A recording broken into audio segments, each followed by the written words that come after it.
ouvert la salle, je pense. Juste pour vous donner quelques aiguillons de réflexion pour rentrer chez vous, vous avez remarqué qu'en médecine, dès lors que le patient va dans le sens de la proposition médicale, on se pose rarement la question de sa fonction cognitive. Je rebondis sur la petite boutade de mes amis gériatres. Par contre, quand le patient s'oppose, refuse un soin ou demande un geste de fin de vie, là on s'intéresse beaucoup à sa capacité cognitive, comme si d'emblée sa demande n'était pas recevable au motif qu'il ne serait pas autonome. Et il y a une forme de paradoxe quand même, que je veux souligner. Donc on ne va pas forcément citer Foucault pour citer Foucault, mais le mot médicus et le pouvoir médical, Guillaume, ont quand même imprégné la société très fortement. Et paradoxalement, dans une société où de plus en plus on dit que l'autonomie est le paradigme. Donc moi je pense qu'il faut toujours se réinterroger sur la question du respect de l'autonomie fondamentale des gens. Le monsieur de 99 ans qu'on vient de discuter en est l'exemple typique. Donc il faut quand même qu'on ait conscience de ce qu'est le pouvoir du soignant.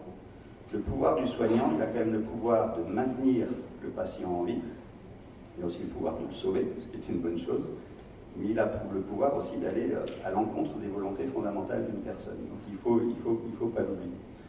Après, il y a un deuxième volet important, ça a été dit, c'est dans le comité national de ne pas abandonner les gens. Voilà. Et je pense qu'on peut tenir les deux bouts.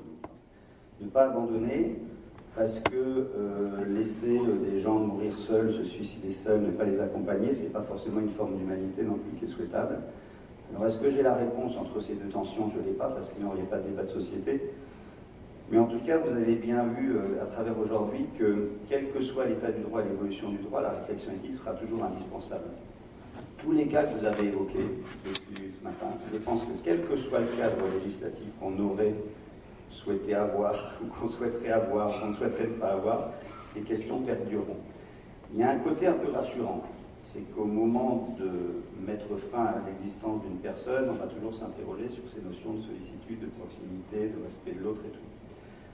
Alors ça, c'est la première remarque un peu générale. La deuxième, elle est un peu incisive, on l'a eu, moi je fais partie de ceux, et donc là je déborde de mon cadre de neutralité de directeur d'un espace éthique, qui pensent que quand même, et ce que Nadia nous a montré, on n'est pas encore au top, tous, moi le premier, dans la question de l'échange d'informations avec les patients et les citoyens.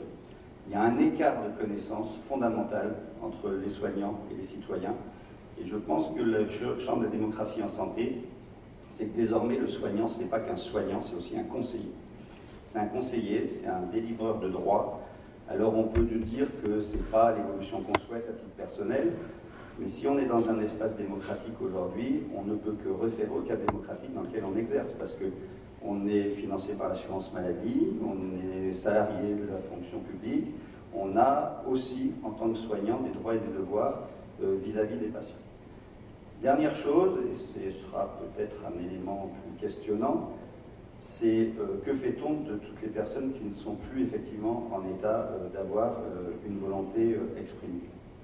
Je pense que c'est le champ énorme de demain, qui nous concerne tous, énorme. C'est-à-dire qu'on aura beau avoir une directive anticipée écrite il y a 3 ans, 4 ans ou 5 ans chez quelqu'un qui est dément aujourd'hui, on se dira, mais il a peut-être changé d'avis, donc on ne sera pas plus avancé. On se retournera vers les proches, qui soient unanimes, on se dira, genre, est-ce que cette unanimité reflète vraiment les volontés de la personne? On en doutera toujours. J'ai évoqué tout à l'heure, les proches non unanimes, c'est quand même fréquent aussi, peut-être on en parle un petit peu moins, mais c'est quand même un sujet. Et puis on l'a dit, je crois que c'est le docteur Bandon qui est parti, méfions-nous de la société qui dirait à un moment, effectivement, l'abandon est peut-être quelque chose qui est hypothétique, alors que je pense qu'il est réel.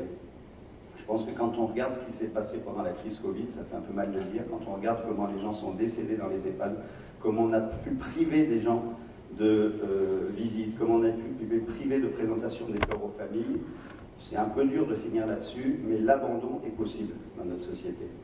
Et comme l'abandon concerne toujours l'autre, on se dit c'est pas pour nous-mêmes. Donc interrogeons-nous, et là on va faire une éthique en miroir.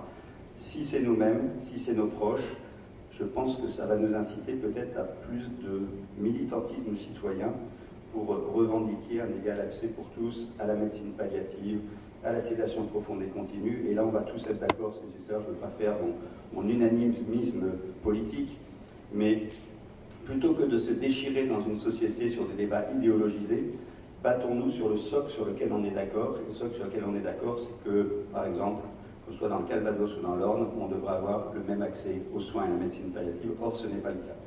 Donc oui, l'éthique est politique. Oui, quand on est soignant, de temps en temps, on gueule contre nos institutions en disant que c'est les institutions qui sont responsables. Mais je l'ai dit aussi, quand on vote et quand on fait des choix de société, nos élus doivent entendre ces demandes qui, sinon, finiront par effectivement abandonner une grande partie de la population à des décès qui risquent d'être miséreux. Et c'est pour ça que je pense qu'on est en train de se battre tous ensemble et je vous en remercie. Bravo à tous ceux qui ont organisé cette journée. Bravo à tous ceux qui ont participé à cette journée. Bravo à tous ceux qui ont tremblé en me montant sur l'estrade. Bravo à tous ceux qui ont respecté le temps de parole, pas le temps de travail, parce que justement c'est bien.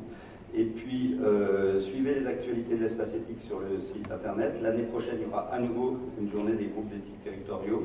Donc on vous fera à nouveau bosser, parce que je pense que quand on échange ensemble, on apprend beaucoup de choses les uns des autres. Et puis, sur ce, allez prendre le soleil et de la vitamine D.